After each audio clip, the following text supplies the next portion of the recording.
वाज़िद हाज़िरीन मोहतरम सामीन, अस्सलामु अलैकुम वरहमतुल्लाहि वबरकातुहू। 18 ज़िलहिज्जा हज़रत सैयदना उस्मान गनी रज़ियल्लाहु ताला अन्हु की शहादत का दिन है और अब 19 ज़िलहिज्जा का आगाज़ हो चुका है। आज का जुमा का दिन जो गुज़रा है ये 18वीं ज़िलहिज्जा का मुक़द्दस दिन है। ज़ुल्हिज्जा की 18वीं तारीख़ को हज़रत उस्मान गनी रज़ियल्लाहु ताला अन्हु की शहादत का वाक़या पेश आया। हज़रत उस्मान गनी रज़ियल्लाहु ताला अन्हु और हज़रत उमर रज़ियल्लाहु ताला अन्हु, हज़रत अली रज़ियल्लाहु ताला, खुलफ़ाए राशिदीन में ये 3 हज़रात की बाज़ाब्ता शहादत हुई। अलबत्ता हज़रत अबू बकर सिद्दीक़ रज़ियल्लाहु ताला अन्हु पहले खलीफा राशिद, आप की ऐसी शहादत नहीं हुई जैसा कि ये 3 खुलफ़ा की हुई। अलबत्ता हज़रत सिद्दीक़ अकबर रज़ियल्लाहु ताला अन्हु के आखिरी वक्त में वो जहर का असर लौट कर आया था, जो एक मरतबा हुज़ूर पाक सल्लल्लाहु अलैहि वसल्लम के साथ उन्होंने एक दावत में लुक़मा खाया था, बकरी में जहर मिलाकर यहूदी औरत ने दिया था। तो बाज़ उलमा फरमाते हैं कि हज़रत सिद्दीक़ अकबर रज़ियल्लाहु ताला अन्हु की शहादत शहादत सिर्री है और बाकी 3 खुलफ़ा की शहादत शहादत जहरी है, मतलब वाज़ेह शहादत और पोशीदा शहादत।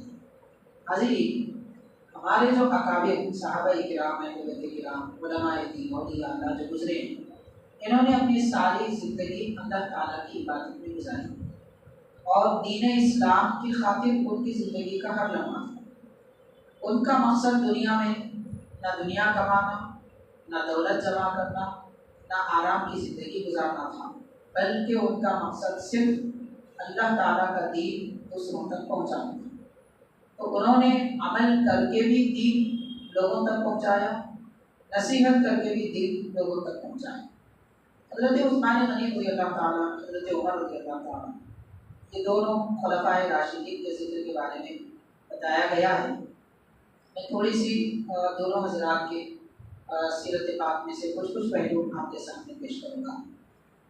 हज़रत सैयदना उमर रज़ियल्लाहु ताला अन्हु हुज़ूर पाक अलैहिस्सलातु वस्सलाम के मुक़द्दस साहबी और नबी पाक अलैहिस्सलातु वस्सलाम के दूसरे खलीफा हैं, खलीफाए राशिद, और हुज़ूर पाक अलैहिस्सलातु वस्सलाम के खुसर यानी आपके ससुरे हैं।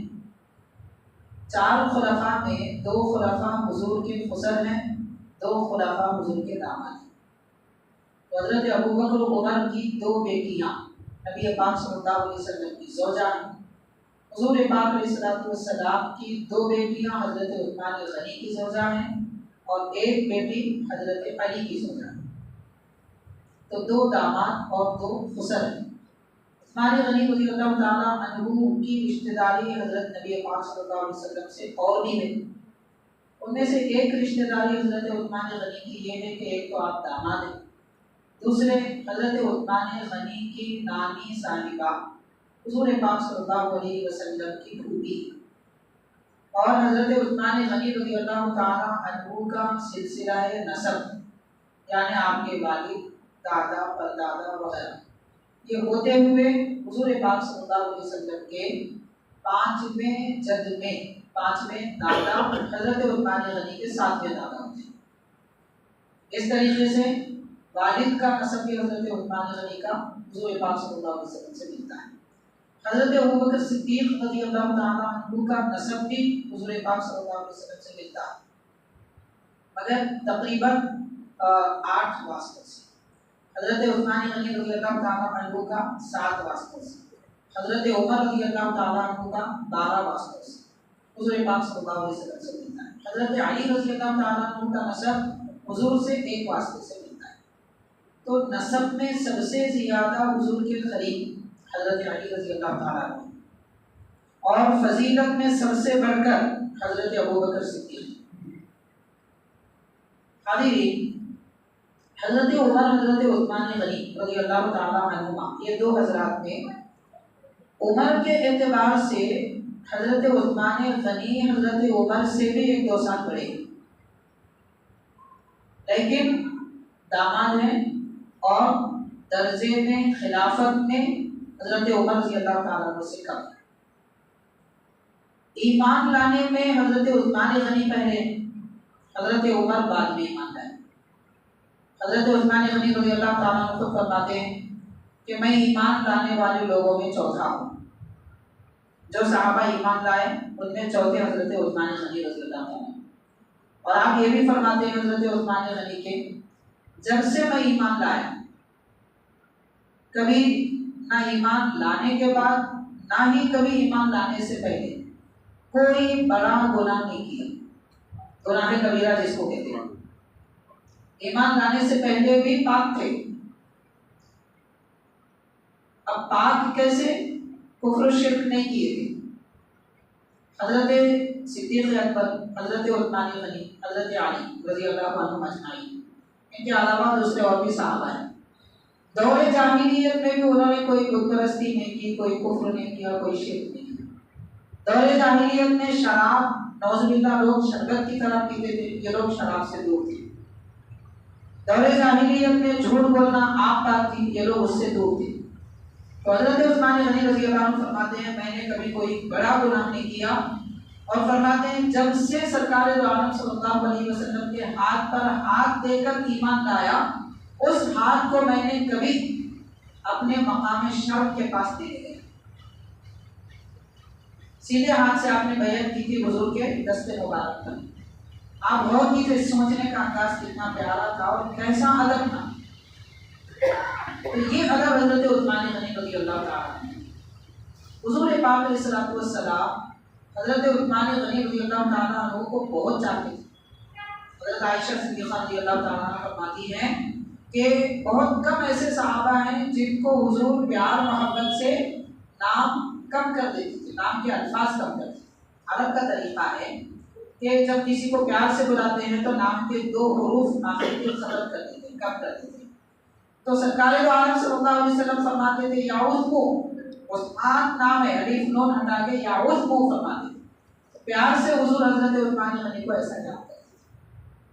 हजरत आयशा सिद्दीक़ा रज़ी अल्लाह अन्हा फरमाती हैं, हाज़िरीन, हजरत उस्मान गनी रज़ी अल्लाह तआला अन्हु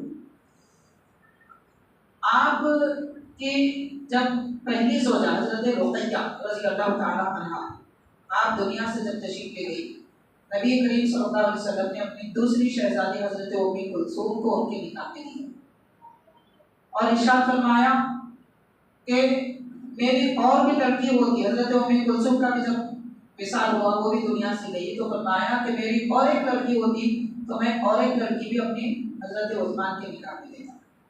फिर फरमाया, जब तक कि अल्लाह ताला ने मुझे हुक्म न फरमाया कि ए नबी आप अपनी शहज़ादियों का निकाह उस्मान से कर दीजिए, तब तक मैंने निकाह का इरादा भी नहीं किया। यही बात थी कि हजरत सैयदना अली रज़ी अल्लाह ताला अन्हु से एक शख्स ने आकर कहा कि लोग उस ज़माने में हजरत उस्मान रज़ी अल्लाह ताला अन्हु के भी ना चाहने वाले दुश्मन आके हजरत अली रज़ी अल्लाह अन्हु से कहने लगा कि हजरत उस्मान गनी मुझे पसंद नहीं। तो आपने फरमाया क्या वजह? कहा ये उनके अंदर गलतियाँ थी। बड़े बड़े लोगों की गलतियाँ आजकल लोग बयान कर रहे हैं, उस ज़माने में भी करते थे। माज़ल्लाह आप गौर कीजिए कि उस ज़माने में सहाबा के दुश्मन थे, तो इस ज़माने में नहीं होंगे। इस ज़माने में भी लोग हैं सहाबा किराम के दुश्मन, उनकी बुराइयां बयान करते रहते। आप गौर कीजिए, हुजूर पाक सल्लल्लाहु अलैहि वसल्लम ने जिनकी तरबियत की, जिनको संवारा, जिनके दिलों को पाक किया, उनके अंदर भी गलती होती। इसका मतलब ये हुआ कि नौज़ुबिल्लाह अल्लाह के नबी ने उनकी सही तरबियत नहीं की। आप बोलिए किसी का बेटा गलती करे तो लोग बाप पे उंगली उठाते कि बाप ने तरबियत सही नहीं की, लाड़ प्यार में पाल लिया। तो क्या सहाबा किराम के अंदर नौज़ुबिल्लाह गलतियां निकालेंगे लोग? ताज्जुब की बात। तो उस जमाने में भी ऐसे लोग थे। तो उसने कहा हजरत अली से, तो हजरत मौला अली रज़ी अल्लाह अन्हु ने फरमाया, तू बताओ क्या हुजूर पाक अलैहिस्सलातु वस्सलाम दुआ करें, वो दुआ अल्लाह ताला कबूल ना करेगा? तो उसने कहा बिल्कुल कबूल करेगा। तो फरमाया हजरत अली ने, नबी करीम सल्लल्लाहु अलैहि वसल्लम ने रब के दरबार में दुआ की कि मौला मेरी लड़कियों के लिए अच्छा दामाद अता फरमा, अच्छा शौहर अता फरमा। फिर सरकार ने फरमाया, अल्लाह ने मुझे हुक्म दिया कि मैं अपनी बेटियों का निकाह उस्मान से कर दूं, इसीलिए मैंने अपनी बेटियों का निकाह उस्मान से किया। तो अब बताइए, अल्लाह के इंतखाब में, हुजूर के इंतखाब में कभी है नौजुबिल्लाह? तो ऐसे दुश्मन उस जमाने में भी थे। आज भी आप देख रहे हैं सोशल मीडिया पे लोग तरह तरह की बातें इधर से ले लेते हैं, डाल देते हैं, उधर से ले लेते हैं, सुन लेते हैं और समझते हैं मैं बहुत अच्छी बात सुन रहा हूँ। माशाअल्लाह, ईमान का खराबा हुआ है। खैर तो हाज़िरीन, हज़रत उस्मान गनी रज़ी अल्लाह ताला अन्हु को गनी कहते हैं। तफसीलात बहुत सारी, मुख्तसर बातें अर्ज़ करूँगा। गनी का मतलब मालदार। हज़रत उस्मान गनी, हज़रत निज़ामुद्दीन औलिया रहमतुल्लाह अलैह फरमाते हैं, उस्मान गनी रज़ी अल्लाह ताला अन्हु ने दीन इस्लाम के लिए जितना खर्च किया, ऐसा खर्च किसी और ने इस्लाम के लिए नहीं किया। आप अंदाजा लगाइए कि एक मरतबा एक शख्स आए, आकर कहने लगे हज़रत उस्मान गनी से मुझे कुछ पैसे चाहिए, गरीब हूँ, लाचार हूँ, मेरी ज़रूरत है। तो फरमाते हैं अब मेरे पास कोई पैसे नहीं, कोई दौलत नहीं, इंतज़ार करो, मेरी तिजारत का सामान वापस आने वाला है, जब काफिला आएगा तो मैं उसमें से कुछ दे दूंगा। वो शख्स बैठे, कुछ देर के बाद में आपकी तिजारत का सामान 100 ऊँटों पर लदा हुआ सामान आया।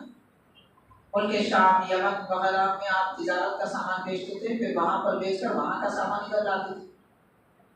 तो आपकी तिजारत के लिए लोग मुकर्रर थे 100 ऊँटों पर। तो जो शख्स आया था, आपने उससे फरमा दिया कि ये ऊँटों में से एक ऊँट जो सामने है वो ले ले और चला जाए। वो ऊँट संभालने वाले जो लोग थे, उन्होंने ऊँट की नुकाई रस्सी उसके हाथ में दे दी। वो लेकर आगे बढ़े तो एक ऊँट के पीछे दूसरा ऊँट चलता है। जानवरों की आदत है, बकरों की, मेंढों की, ऊँटों की। तो साथ चल के आ रहे थे, एक ऊँट आगे बढ़ा तो दूसरा भी जाने लगा, तीसरा आगे बढ़ने लगा, लोग रोकने लगे। तो हज़रत उस्मान गनी फरमाते हैं, अल्लाह की राह में बेजुबान जानवर अपनी मर्जी से जा रहे हैं तो हम अकल में क्यों रोकेंगे? 100 ऊँट और उनका सामान एक आदमी को आपने दे दिया। अब आप गौर कीजिए, हज़रत गानी जाने रहमतुल्लाह अलैह 150 साल पहले तकरीबन को ऊँट और सामान का कैलकुलेट करके बताए, तकरीबन 25 लाख रुपए का खर्च था। वो जो सामान और ऊँट थी उसकी कीमत 150 साल पहले जिसकी कीमत 25 लाख थी, कम अज कम भी आप कहा जाए तो 25 करोड़ तो होगी, कम अज कम भी कहा जाए। इतनी बड़ी मालियत यूं दे दी। सामान्य तिजारत आने से पहले भी गनी बेपैसे के थे, आने के बाद भी गनी है मगर बेपैसा है। तो गनी उसको नहीं कहते जो माल जमा करता है, गनी उसको कहते हैं जो माल अल्लाह की राह में खर्च करता है। इसलिए हजरत उस्मान को गनी कहा कहते थे। हाज़िरीन, हजरत बानी जामी निज़ामी रहमतुल्लाह अलैह ने लिखा है, हजरत उस्मान रज़ी अल्लाह ताला अन्हु क्योंकि गनी थे, आप चाहते थे कि मेरे दौरे खिलाफत में हर मुसलमान गनी हो जाए।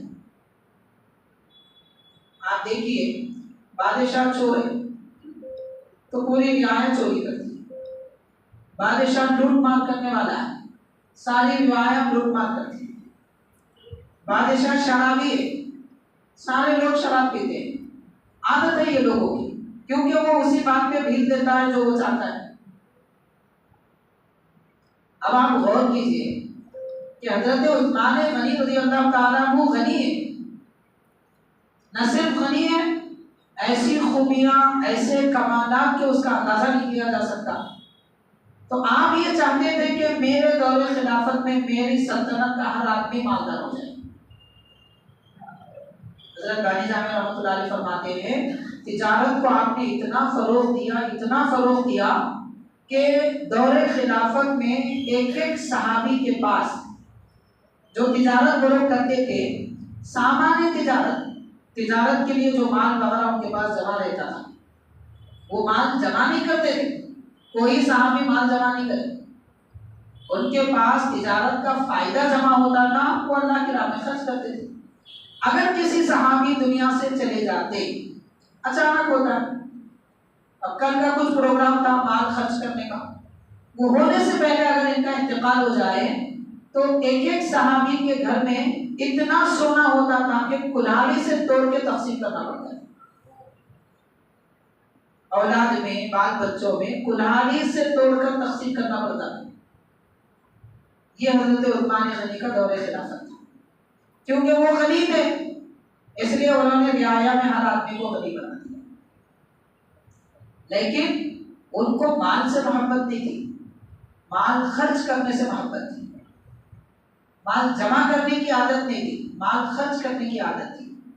यही वजह है एक मौके पर हुजूर पाक सल्लल्लाहु अलैहि वसल्लम की खिदमत में एक साहिब आए, अर्ज करने लगे कि हुजूर मेरे भाई हैं, वो कोई काम काज नहीं करते, मैं कमाई करता हूँ, वो खाते हैं, उनके बाल बच्चे खाते हैं, वो बस हमेशा अल्लाह की याद में रहते हैं, कुरान पढ़ते हैं, नमाज पढ़ते हैं, कोई काम वगैरह नहीं करते, तो मेरे पैसे उन पर खर्च होते हैं। प्यारे आका ने फरमाया कि नहीं, उनकी वजह से तुमको रिस्क मिलता है। तुम ये ना समझो कि तुम खर्च कर रहे हैं, तुम ये समझ लो कि उनकी वजह से तुमको मिल रहा है। और ये बात मुसल्लम है, घर में बाप खर्च करता है तो बीवी बच्चों की वजह से उसे दौलत मिलती है, उसकी वजह से नहीं मिलती। उसकी वजह से मिलना होता तो जितना वो है उतना ही मिलता। अल्लाह ताला जो माल देता है वो दूसरों पर खर्च करने के लिए देता है, हक माल के रखने के लिए नहीं देता। इसलिए हजरत उस्मान गनी रज़ियल्लाहु ताला को खूब खर्च करते थे।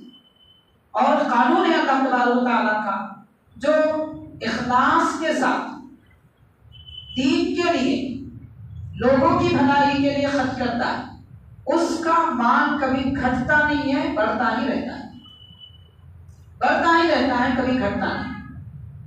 बड़े बड़े ताजिरों से हम सबक सीख सकते हैं, मुसलमान तो खैर मुसलमान है, गैरों से भी सीख सकते हैं। गैरों की जबान पे भी ये अल्फाज है, खर्च करने से माल बढ़ता है, ये तो है इस्लाम का कानून है। तो हजरत उस्मान गनी को गनी इसलिए कहते हैं, और बहुत सारी तफसीरात है। हादिरीन, आपकी बेशुमार करामतें भी। अक्सर क्या होता है, हम औलिया अल्लाह की करामतें सुनते हैं। पहले आप ये समझ लीजिए करामत कहते किसको।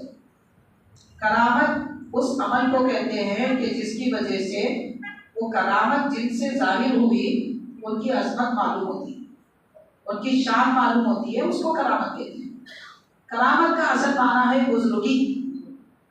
बुजुर्गी नमाज से भी आती है, बुजुर्गी इबादत से आती है, बुजुर्गी तिलावत कुरान से आती है, बुजुर्गी और अजमत अल्लाह के दरबार में मकाम बाकी इबादतों से, नेकियों से आती है। वही जो अमल अल्लाह वालों का इंसान की ताकत से बढ़कर जाहिर होता है, वो देखने के बाद उनकी बुजुर्गी दिलों में आती है, इस वजह से उसको करामत कहते हैं। और ये मकाम मालूम होता है कि उनके पास अल्लाह का आला मकाम है, जिसकी वजह से रब ने उनकी दुआ सुन ली, उन्होंने जो चाहा वो हो गया, इसको करामत कहते हैं। हज़रत उस्मान गनी रज़ियल्लाहु ताला अन्हु की बेशुमार करामतें, सहाबाए किराम की बहुत करामतें। हाँ, ये और बात है कि औलिया अल्लाह की जितनी करामतें लिखी गई, सहाबा की उतनी नहीं लिखी गई।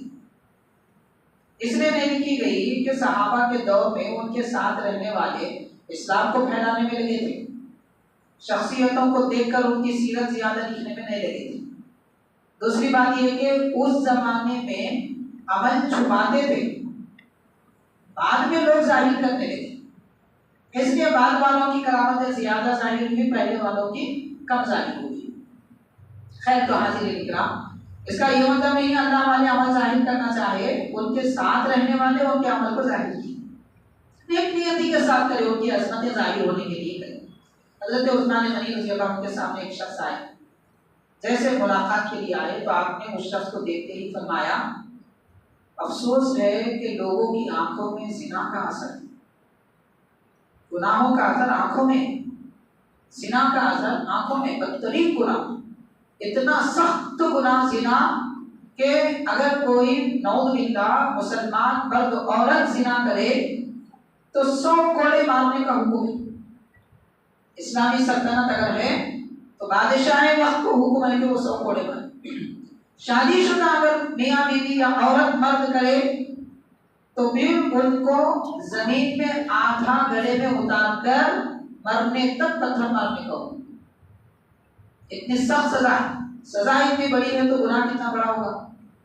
लेकिन आजकल उसकी कोई नौजुबिल्लाह बुराई नजर नहीं आती, क्योंकि गुनाह आम हो गए। साबुन पे देखो औरतों की तस्वीर, अखबारों में देखो औरतों की तस्वीर। अब तो सोशल मीडिया का ऐसा हाल हो गया कि दीन के पेज में भी औरतों के वीडियो लोग डाल रहे हैं। ना डालने वाले को अकल है, ना देखने वाले को अकल।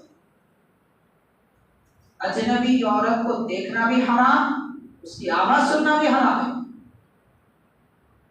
न्यूज चैनल्स में देखो औरतें, यहाँ देखो औरतें, जहां देखो औरतें। अब गुनाह गुनाह नहीं समझ में आ रहा है, इतना आम हो गया जिना। सजा कितनी सख्त है, हम पाबंदी नहीं करते, अहमियत नहीं है हमारे पास। तो खैर हाजिरीन, तो वो जो शख्स आए थे उनको मालूम था उन्होंने क्या किया था। हजरत उस्मान गनी उनको देखते ही फरमा दी, क्या बात है, लोगों की आंखों में जिना का असर है। तो उनकी जबान से फौरन निकला कि आप भी वही नासिल हो रही है। वही के जरिए पता चलता अल्लाह के नबी को, अल्लाह के नबी जानते हैं कि कौन क्या अमल किया था। तो हजरत उस्मान गनी रज़ी अल्लाह अन्हु फरमाते हैं, नबूवत मेरे नबी पर खत्म हो गई, अब वही नहीं आ रही है, मगर अल्लाह तबारक व तआला अपने महबूब बंदों के दिल में इल्हाम फरमाता है, नूर फिरासत दिल की आंखों से देखकर अल्लाह के बंदे बताते हैं। तो हजरत उस्मान गनी रज़ी अल्लाह तआला की आंखों में, दिल में इतना नूर था, उनके पास आने वालों के पीछे क्या हुआ था वो भी जानते थे। मगर और एक बात, अल्लाह वालों की खास आदत है, वो लोगों के घरों में, लोगों के दिलों में नहीं झांकते, दिल में क्या है नहीं जानते। हजरत उस्मान गनी उस वक्त तो उनको बताए, क्योंकि वो अकेले थे, कोई और होते तो वो बात नहीं बोलते थे, वो अकेले थे, इस वजह से उनको बताए। और आप अमीरुल मोमिनीन थे, खलीफा थे, खलीफा की तो जिम्मेदारी है कि लोगों को बुराई से रोके, इसलिए आपने बताया। वरना अल्लाह के महबूब बंदे लोगों के बुराइयां, लोगों की ऐबों पे नजर नहीं रखते, उनकी ऐबों को भी छुपा देते। ये अल्लाह वालों की शान है खास तौर पर। मैं ये क्यों कह रहा हूँ, हादिरीन बाज ऐसे पहलू भी है, इस वक्त लोग दुनिया में हैं, आप उनके पास गए तो आपकी बुराइयां बयान करने लगते, तो शैतानों जिन्नों के जरिए मालूम कर लेते कि ऐसा किया था, वैसा किया था, आपके सामने बोलने लगते, किसी के सामने बोलने लगते, इसने ऐसा किया था, वैसा किया था। ऐसे लोग अल्लाह वाले नहीं होते। अल्लाह वाले तो अल्लाह की मखलूक के ऐब छुपाते, बुराइयां छुपाते, पर्दा डालते। खैर, तो हजरत उस्मान गनी रज़ी अल्लाह तआला की ये करामत है। और एक बात आपके मुताबिक से बताई गई कि आप मिंबर पर खुतबा दे रहे थे, हजरत उस्मान गनी रज़ी अल्लाह तआला, आपके हाथ में वो असा था जो नबी पाक अलैहिस्सलाम के दस्ते मुबारक में रहता था। हुजूर पाक सल्लल्लाहु अलैहि वसल्लम के बाद हजरत अबू बकर, हजरत उमर रज़ी अल्लाहु अन्हुमा, ये हजरत भी वही असा थामते थे खुतबे के वक्त। हजरत उस्मान गनी भी वो असा लेकर खुतबा दे रहे थे। एक बदबख्त था, जहजाह उसका नाम था, और वो उठा, आपके हाथ से असा छीना, माज़अल्लाह घुटने पे रखकर तोड़ दिया। मस्जिद में सहाबा इकराम अभी उसको डांट रहे थे, बोल रहे थे कि तोड़ दिया। तो एक तो उसने नबी के असा की बेअदबी की, दूसरा सारी महफिल में हजरत उस्मान गनी से वो छीना, और उसके दिल में हजरत उस्मान गनी के बारे में बदगुमानियां थी। तो नतीजा क्या निकला, उसी वक्त उसके घुटने में एक बीमारी पैदा हो गई। अरबी में उसको आकिला कहते हैं। आकिला का मतलब खा जाने वाली बीमारी। वो बीमारी जिसको आती है वो गोश्त सड़ा देती, हड्डियां गला देती।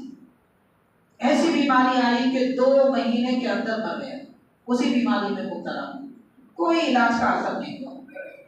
तो हजरत उस्मान गनी रज़ी अल्लाह तआला अन्हु के हाथ में रखे गए असा की भी बेअदबी करता है तो अल्लाह ताला उसको ऐसी सजा दुनिया में देता है। आप गौर कीजिए कि फिर आपकी शख्सियत पर एतराज करे, तंज करे या बुरी बातें करे तो क्या अंजाम होगा। हाज़िरीन, बड़े बड़े अकाबिर औलिया अल्लाह सूफिया ने लिखा है, जैसे हजरत अब्दुर्रहमान जामी रहमतुल्लाह अलैह, आप अपनी किताब शवाहिदुन नुबुव्वा में तहरीर फरमाते हैं कि हजरत उस्मान गनी रज़ी अल्लाह तआला अन्हु की जियारत के लिए, मज़ार की जियारत के लिए चंद लोग आए। वो सफ़र करके आ रहे थे किसी मकाम से, मदीने पाक आए, हुजूर के दरबार अक़दस में जियारत की, हज़रत उस्मान गनी के रोज़े पाक के पास आए, तो उसमें से एक शख्स दूर से हट गया, जियारत के लिए जाना नहीं चाहा। वो काफिला पर जियारत करके वापस आया तो ये उनके साथ हो गया, अपने वतन जाने लगे। रास्ते में देखा गया अचानक ये काफिला जहाँ जा रहा था, जंगल में से 5-6 भेड़िए आए और ये काफिले की तरफ दौड़ने लगे। अगर कोई आदमी उनके सामने भी आता वो भेड़ियों के, तो उसको छोड़ देते, सारे मिलकर उस आदमी पर लपक पड़े जिसने हजरत उस्मान गनी की मज़ार की जियारत नहीं की थी, और उसे चीर ढाल करके मार दिया। हजरत अब्दुर्रहमान जामी रहमतुल्लाह अलैह लिखते हैं कि उसने रोज़े पाक की, हजरत उस्मान गनी की मज़ार की जियारत इसलिए नहीं की थी कि उसको नफरत थी। किसी के मज़ार की जियारत करना फर्ज वाजिब नहीं है, सिर्फ हुज़ूर पाक सल्लल्लाहु अलैहि वसल्लम के रोज़े पाक की जियारत करना वाजिब है हर मुसलमान पर, जो वहां पहुंच सकता है। मदीने पाक जो जा सकता है उस पर हुजूर के रोजे की जियारत करना वाजिब है, जो नहीं पहुंच सकता उस पर भी वाजिब नहीं है। बाकी किसी के रोजे की जियारत करना वाजिब नहीं है। यकीनन सवाब का अमल है, फजीलत है, बरकत है, नेमत है, मुसीबतें करती है, बलाएं करती है, अल्लाह की खास रहमतें हासिल होती है, बहुत सारे फायदे हैं, मगर फर्ज वाजिब नहीं है कि ना करने पर सजा मिले। बात वो नहीं थी, बात क्या थी, उसके दिल में नफरत थी, वो नफरत की वजह से उसने जियारत नहीं की। तो दुनिया में अल्लाह ताला ने बता दिया हजरत उस्मान गनी रज़ियल्लाहु ताला अन्हु से जो नफरत करते हैं उनका अंजाम ये होता है। हाज़िरीन किराम, हजरत सैयदना उस्मान गनी रज़ियल्लाहु के मुतालिक उनकी अहलिया मोहतरमा फरमाती है, आपका और एक लक़ब है कामिलुल हया, मुकम्मल हया वाले। तो कैसी हया वाले थे? आपकी अहलिया मोहतरमा फरमाती है हजरत उस्मान गनी रज़ियल्लाहु ताला अन्हु को जब नहाना होता, गुस्ल करना होता, जब तक के बदन पर पानी डालने का वक्त न आता तब तक आप अपनी कमीज भी नहीं निकालते, और जब पानी डालने का वक्त आता तब झुक जाते, कमीज निकालते और झुकी हुई हालत में सारा गुस्ल कर लेते। गुस्ल करते ही फिर कमीज पहनकर बाहर आते। तो आपकी अहलिया मोहतरमा फरमाती है, मैंने कभी हजरत उस्मान गनी को बेकमीज के नहीं देखा। अब आप गौर कीजिए, घर में रहने वाले लोग आपको कमीज के बगैर नहीं देखे तो बाहर क्या देख सकते, इतनी हया के मालिक। अब आप देखिए आज हमारे पास माहौल अजीब सा माहौल है। सुबह के वक्त देखो आप, खास करके नौजवानों को चड्डियां पहन के निकल जाते हैं, ट्रैक पैंट घुटनों के ऊपर है, वॉकिंग को निकले, तरकारी लाने को निकले, दूध लाने को निकले, इतनी बेशर्मी। फिर वो बेशर्मी को फैशन का नाम दे रहे। अल्लाह उनको हजरत उस्मान गनी की हया अता फरमाए, हमको भी अता फरमाए, उनसे बढ़ के हमको जरूरत है। क्योंकि हया सिर्फ लिबास में नहीं होती, हया आंखों में होती, हया ज़बान में होती, हया अखलाक में होती, हया हर चीज में होती, खाने पीने में भी हया होती। हजरत उस्मान गनी रज़ियल्लाहु ताला अन्हु की हया का ये आलम है। तो ये मुख्तसर सी चंद सीरत पाक के कुछ पहलू सैयदना उस्मान गनी रज़ियल्लाहु ताला के मुताबिक। हजरत सैयदना फारूक आज़म रज़ियल्लाहु ताला अन्हु का तज़किरा भी हम कर लेंगे, क्योंकि आने वाले महीने से पहले आपका जिक्र का दिन गुजर जाता है। देखो मुहर्रमुल हराम आपकी शहादत करी, आपके मुताबिक मैं एक दो बातें अर्ज़ करूँगा, ज़्यादा तफसील नहीं करूँगा। हज़रत निज़ामुद्दीन औलिया महबूब इलाही रहमतुल्लाह अलैह इरशाद फरमाते हैं कि हज़रत उमर रज़ियल्लाहु ताला अन्हु नमाज इशराक के बाद खलीफा थे, अमीरुल मोमिनीन थे, उस हालत में भी नमाज इशराक के बाद जन्नतुल बकी जो कब्रिस्तान है उसके पिछले हिस्से में, कब्रिस्तान की ही जगह थी मगर वहाँ मज़ारात वगैरह नहीं थे, तो वहाँ की ज़मीन आपने किराए पे ली थी कुछ हिस्सा, और अपने हाथ से आप मिट्टी खोद कर ईंट बनाते थे। जमीन खोदते, फावड़ा सब्बल लेकर पानी वगैरह मिलाकर जमीन को, मिट्टी को मिलाते, फिर ईंट बनाते और धूप में सुखाते थे। खलीफा वक्त अमीरुल मोमिनीन है, दुनिया में ऐसा कौन सा बादशाह गुजरा है आप बताइए जो ईंट सुखाता। वो हज़रत फारूक आज़म। तो इशराक के बाद से लेकर नमाज ज़ोहर तक आपका ये अमल होगा। नमाज ज़ोहर अदा करने के बाद अगर काम बाकी रहता तो जाकर थोड़ी देर में मुकम्मल कर लेते, अगर काम बाकी नहीं रहता तो मस्जिद में रह जाते। ये सहाबा इकराम का खास तरीका था। नमाज इशराक के बाद कारोबार शुरू करते, ज़ोहर से पहले कारोबार खत्म कर देते। ज़ोहर के बाद मस्जिद को आते, कुछ देर के बाद घर जाते, फिर असर से पहले मस्जिद को आते तो इशा के बाद अपने घरों को लौटते। ये रोजाना का मामूल था उनका। तो उनके कारोबार का वक्त दिन भर में 4 घंटे या 4.5 घंटे था, उससे बढ़ के वो कारोबार नहीं करते थे। अब गौर कीजिए आप, 4.5 घंटे कारोबार करने वालों के घरों में सोना इतना था कि कुल्हाड़ी से तोड़ना पड़ता था। और आज का मुसलमान 10-10 घंटे कारोबार और नौकरी करता है, 2 तोले सोना किस्मत में नहीं है, जमा करने का मौका नहीं मिलता। इधर जमा होता है, इधर खर्च हो जाता है। वजह क्या है? हाज़िरीन, हम कारोबार यहूदियों के तरीके पे करते और सहाबा इकराम कारोबार हुजूर के तरीके पे करते थे। ये फर्क है उनमें। इसलिए हमारी कमाई में बरकत नहीं है, उनकी कमाई में कम कमाने के बावजूद बरकत थी। तो मुसलमान ये समझ लेना चाहिए कि हमको दौलत की नहीं, बरकत की जरूरत है। बरकत मिल गई, थोड़ी दौलत भी काफी। बरकत मिल गई, आपने सुना होगा कि हमने सुना है हमारे अपने बड़ों से जो पुराने लोग हैं कि वो बताते हैं करीब उनकी जिंदगी में जब बचपन था, मान लीजिए 60-70 साल पहले, कि वो 1 रुपये में महीने भर का सौदा घर का लाते थे। 1 रुपये में महीने भर का सौदा आता था। बड़े हजरात हैं, उनके बचपन में भी वो देखे होंगे, 8 आने 4 आने में भी आता था, 1 रुपये 2 रुपये में भी आता था। खैर किसी और को रहने दीजिए।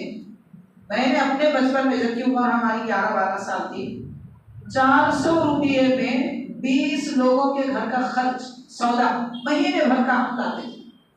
400 रुपये, मुझे याद है अच्छी बात। 20 लोग घर में रहते थे हमारे, तो उनका पूरा का खर्च 400 रुपये में पूरा सौदा मुकम्मल आ जाता था, सिवाय गोश्त के। अब आप अंदाजा कीजिए क्या बरकत है। आज 4000 रुपये 2 लोगों को बसने हो रहे हैं, 2 लोग भी हैं तो बसने हो रहे हैं। वजह क्या है?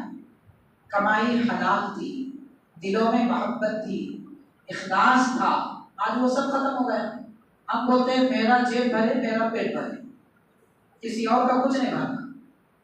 इस वजह से बरकतें खत्म हो गई। हज़रत सैयदना फारूक आज़म रज़ियल्लाहु ताला ऐसी तिजारत करते थे, ईंट बनाकर बेचते थे।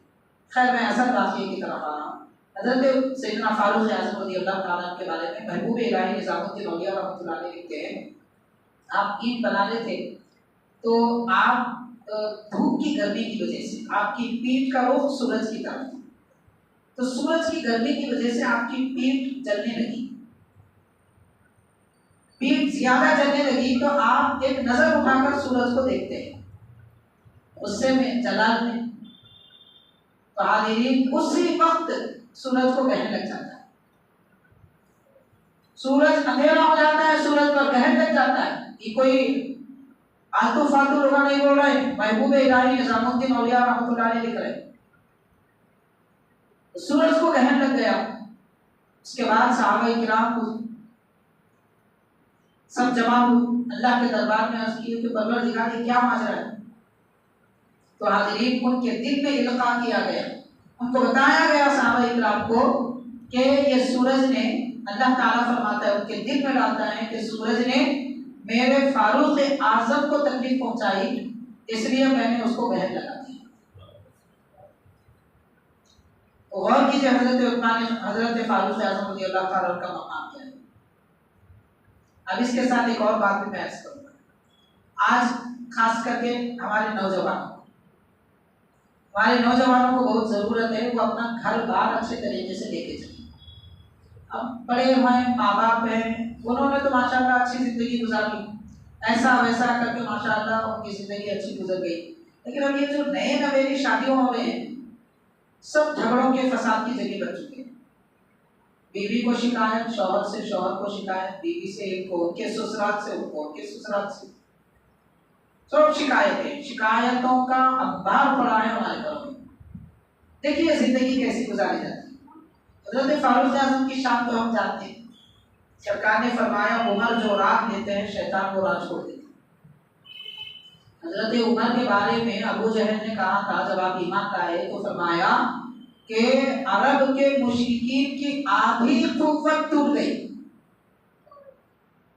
आप गौर कीजिए अरब में कितने मुशरिकीन अंदाजा नहीं किया जा सकता तादाद का, लाखों की तादाद में, लाख मुशरिक एक तरफ, हजरत फारूक आजम की कुव्वत एक तरफ।